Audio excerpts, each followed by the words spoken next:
Hello বন্ধুরা, আজকের recipe মাছের মাথা দিয়ে বিরিয়ানি বানাচ্ছি। তো আপনারা দেখুন ভিডিওটা পুরো প্রথম থেকে লাস্ট অবধি দেখুন আমি কেমনি করে বানাচ্ছি, স্টেপ বাই স্টেপ বলছি বা দেখাচ্ছি। তো দেখুন আমি আলুটা এরকম ডুমো ডুমো করে কেটে রেখেছিলাম আর নুন হলুদ মাখিয়ে রেখেছিলাম, এটা ভেজে নিলাম।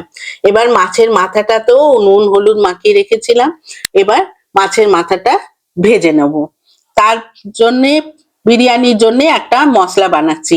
এই যে কিছুটা রসুন, আদা, লঙ্কা আর টমেটো আর একটা বড় সাইজের পেঁয়াজ, ওটাকে বেটে মিক্সিতে পিষে নিচ্ছি।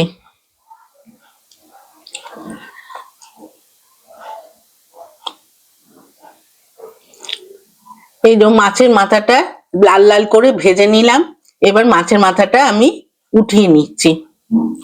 ওই কড়াতেই তেল দেওয়াই আছে, সাদা তেলে বানাচ্ছি, তো আরেকটু আমি তেল দিয়ে দিলাম। দিয়ে এবার দেখুন জিরে দিয়ে দিলাম, তেজপাতা, একটু লবঙ্গ, এলাচ, দারচিনি দিয়ে দিলাম।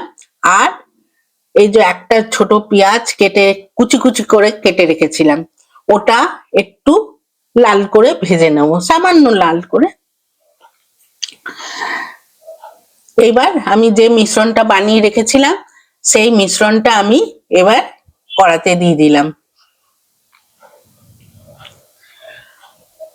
আর এই যে হলুদ গুঁড়ো, লঙ্কা গুঁড়ো, জিরে, ধনে গুঁড়ো দিয়ে দিলাম, স্বাদ মতন লবণ দিয়ে এটাকে আমি কষছি।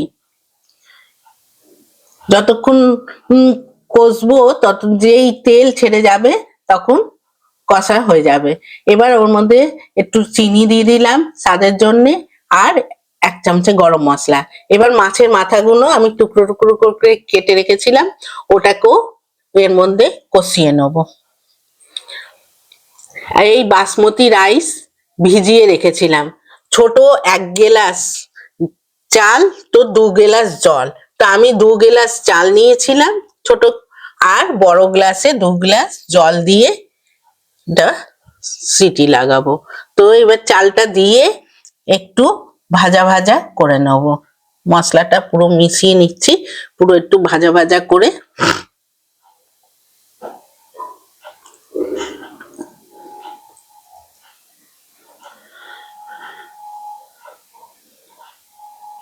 একটু ভাজা ভাজা করে নিলাম, এইবার আমি ওটাকে নামিয়ে দিলাম। এবার কুকার বসিয়ে দিচ্ছি, কুকারে এবার চাল এটা সব ঢেলে দেবো।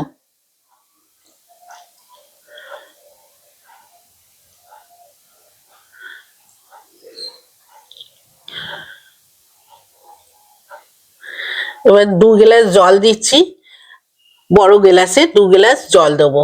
আর আলু মাছের মাথা দিয়েছি ওই জন্য আর একটু আমি জল দিয়ে দিলাম। দিয়ে এবার আলুটা দিয়ে দেবো, ধনে পাতা কিছুটা দিয়ে দিলাম, আর 1 চামচে ভালো ঘিও দিয়ে দিলাম। দিয়ে এটাকে ভালো করে নেড়ে চেড়ে এবার কুকার বন্ধ করে দেবো, একটা সিটি লাগাবো।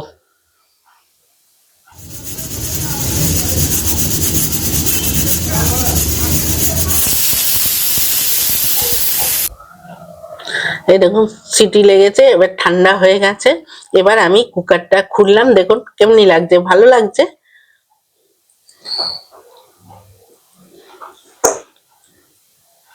আর বেশ কুকারে ভাববেন না যে গলে যায়, কুকারে বানালে বেশ সুন্দর ঝরঝরা হয়। এই দেখুন একদম ঝরঝরা হয়েছে। তো এই দেখুন, তো ভালো লাগলে লাইক করবেন, কমেন্ট করবেন, শেয়ার করবেন, আর কমেন্ট করে জানাবেন যে কেমনি হয়েছে। আপনারা বানান দেখুন, খুব ভাল লাগবে। আর নীলিমা কিচেন বিএনএস কে সাবস্ক্রাইব করতে ভুলবেন না। দেখুন খুব ভাল লাগে এরকম করে আপনারা বানিয়ে খাওয়াবেন সবাইকে, সবাই এত খুশি হবে যে কি বলবো। তো ঠিক আছে, আচ্ছা পরের ভিডিওতে আবার নতুন রেসিপি নিয়ে আসছি। আচ্ছা টাটা, বাই।